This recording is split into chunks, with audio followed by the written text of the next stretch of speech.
합니다. 바랍니다. 예, 이상입니다. 네. 네, 이성건 의원님.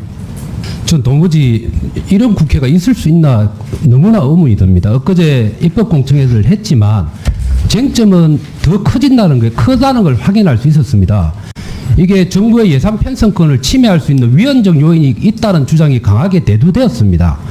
어제가 우리가 재헌절을 지냈습니다만 우리 국회의원들이 위헌적 요인을 이렇게 토론도 없이 마음껏 그냥 하루 입법공청회 짧게 2시간 하고 3시간 하고 이렇게 통과를 시키는 게 국회의원의 도리인지 한번 뒤돌아 봐야 된다고 생각을 합니다.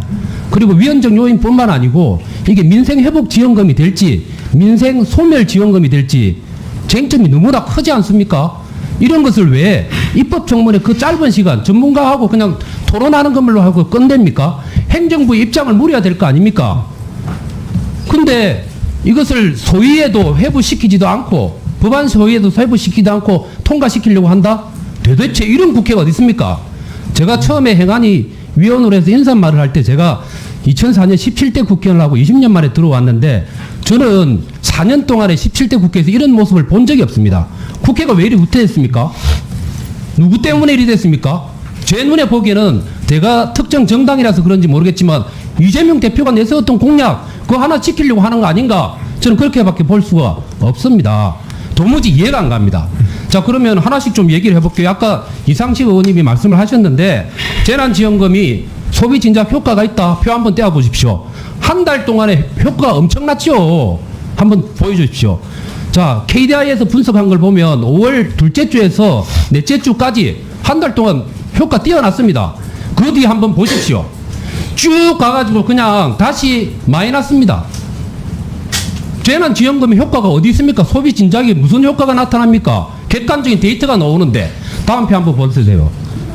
그 다음에 저기 보면 저거는 한국신용 데이터에서 조사한 자료인데 카드 매출을 보더라도 그냥 5월달 한 주만 그냥 한 달만 바짝 매출이 늘어나고 그 외에는 또 내려갑니다. 그 다음에 어제 입법측 공청회 할 때 민주당이 불렀던 이상동 교수, 이동진 교수의 자료만 봐도 압니다. 2010년부터 저기 나오죠. 상품 수출과 민간 소비에 있어서 괴리가 심하다고 하면서 민생회복지원금의 지원을 필요성을 얘기를 했습니다만 2020년도부터 해갖고 24년을 보십시오. 그 자료를 보면 지원을 했는데도 불구하고 반짝 짧게 올라갔다 그 다음부터 쭉 하향입니다. 소비 진작 효과가 어디 있습니까? 자, 반면에 그 다음으로 넘겨보십시오. 지금은 그럼 돈을 어디서 조달할 겁니까? 작년에 56조의 세수 결손이 발생을 했습니다. 국채 발행할 수밖에 없습니다. 자, 국제사회가 어떻게 권고하는지 한번 보십시오. 피치에서 뭐라고 얘기하는가 하면 한국 정부는 부채 증가 억제를 위한 노력을 할 필요 있다고 얘기를 올해 5월에 했습니다. OECD는 또 올해 우리들한테 한 게 하반기에는 내수 회복 전망이 보이니까 2025년까지는 재정 지출 억제를 권고하고 있습니다. 저 내용을 보면 국제 기구들은 민주당의 민생회복 지원금을 국채로 발행하는 것을 기각시킨 겁니다. 아니 저런 건 안 봅니까? 왜 한 달짜리만 보고 필요하다고 주장을 합니까? 한 번 더 넘겨보세요. 그러면 자, 돈을 받게 되는 지역상품 사랑권 상품권 한번 보시죠. 자, 전국에 소상공인 가맹 사례수가 413만 개가 있습니다. 자, 근데 가맹점에 가입되어 있는 거는 265만 개밖에 안 됩니다. 64.5%입니다. 비가맹점이 35.5% 됩니다. 민주당에서 얘기하는 지역사랑 상품권을 주면 35.5%는 대상이 안 됩니다. 10원도 못 벌어요. 이 불균형을 어떻게 하실 겁니까? 그 다음 페이지 한번 넘겨보시죠. 그 다음에 자, 가입된 가맹점이 돈을 번다고 하더라도 5억 원 이상이 경기도입니다. 경기도 2020년도의 자료를 보면 5억 원 이상이 거의 절대 다수 40몇 프로를 가져갑니다. 그리고 전체 영세 자영업이라고 하는 3억 이하 78%의 비중을 차지하고 있는데 거기는 41%밖에 매출을 올리지 못합니다. 이게 경기도 거예요. 부산시 거 한번 보죠. 작년 겁니다. 부산시를 보면 나옵니다. 3억 이하 그게 차지하는 게 전체에서 78%를 비중을 차지하고 있습니다만 매출은 31%밖에 안 됩니다. 5억 이상의 대형 매장, 주유소, 병원, 마트 이런 데만 돈을 벌어요. 그럼 자영업자들도 보면 빈익빈 부익부 현상을 이걸 나타나게 합니다. 이게 그럼 과연 민생회복 지원금의 정책적 목표를 결과로서 달성을 시켜주느냐? 저는 아니라고 봅니다.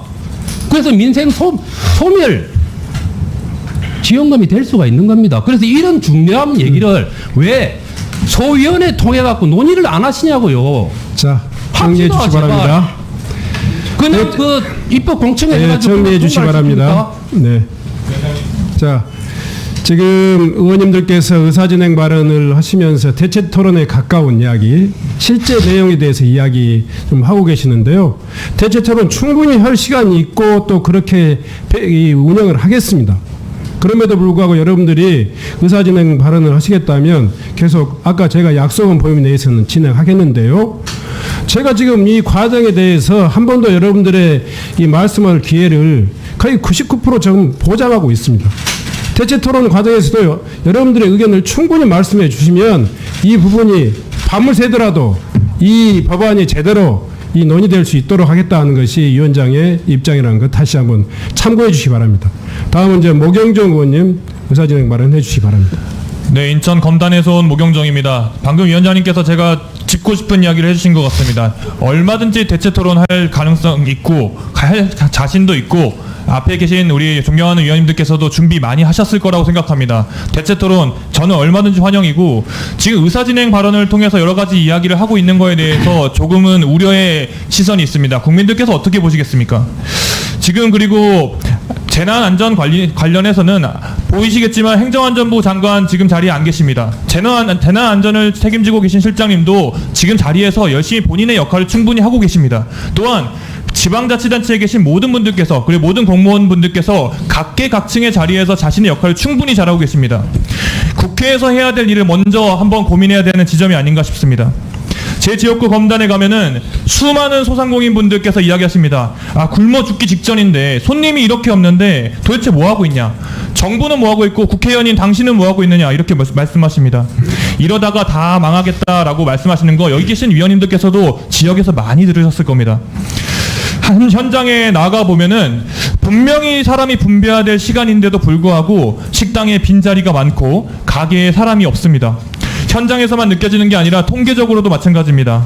자영업자가 감소하고 있고 지난해 폐업률만 해도 9%입니다.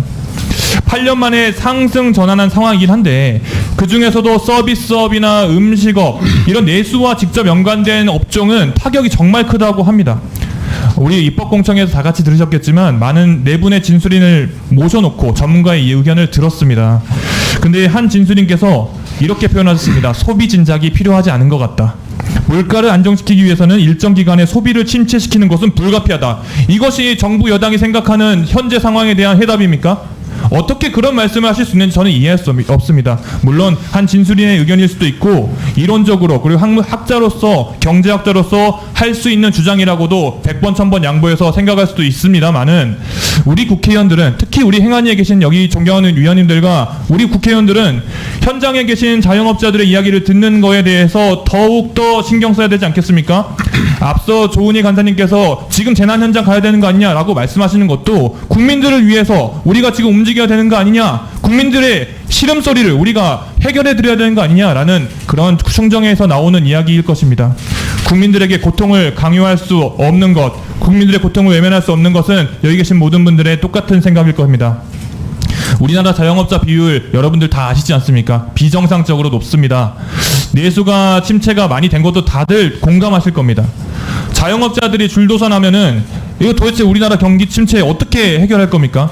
법인세 인하하면서 해결할 겁니까? 민생 회복을 위해서 특단의 조치가 필요한 상태입니다. 물론 방법에 대해서 여러 가지 의견이 있을 수 있습니다. 하지만 분명히 말씀드리지만 민생회복지원금은 일회성 지출로 보면 안 됩니다. 소비 진작을 통해서 국가 경제에 조금이라도 마중물이 될 수 있는 그런 정책이라고 생각을 합니다. 정부가 추경을 해서라도 재정을 마련해야 되고 물론 추경에 대해서 여러 가지 의견이 있는 것도 이해합니다. 윤석열 정부에서 대대적인 감세에 나서고 있는 것도 다들 아실 겁니다. 특히 세율이란 법인세 같은 경우는 5년간 16조의 세수 결손이 예상되고 있습니다. 법인세 감세에 대해서 정부의 논리가 기업한테 세금을 깎아주면 투자나 고용으로 이어진다 이렇게 말씀들을 하고 있는데 당장의 재정 건정성을 조금 획치더라도 결과적으로는 국가 경제에 기여할 거다, 일종의 투자라는 거다라고 하시는데 이번 민생예방지원금 자체는 단순히 재정 지출로 봐서는 안 됩니다. 승수 효과를 통해서 경기 부양을 할 수 있다라는 거, 이게 포인트가 아니겠습니까? 기업한테 법인세 깎아주는 그런 거에 대해서는 투자라고 해주고, 국민한테 재정정책 쓰고 국민에게 여러 가지 혜택을 주는 것을 현금 살포라고 부르는 것은 어불성설입니다. 여당에 계신 존경하는 의원님들께서 민생회복지원금, 특히 이 법안에 대해서 그렇게 반대를 하신다면 민생회복, 경제위기 극복을 위한 대안이라도 내놓고 여러 가지 이야기들을 더 자세하게 나눌 수 있는 그런 시간을 가지면 좋겠습니다. 아전인수적인 통계를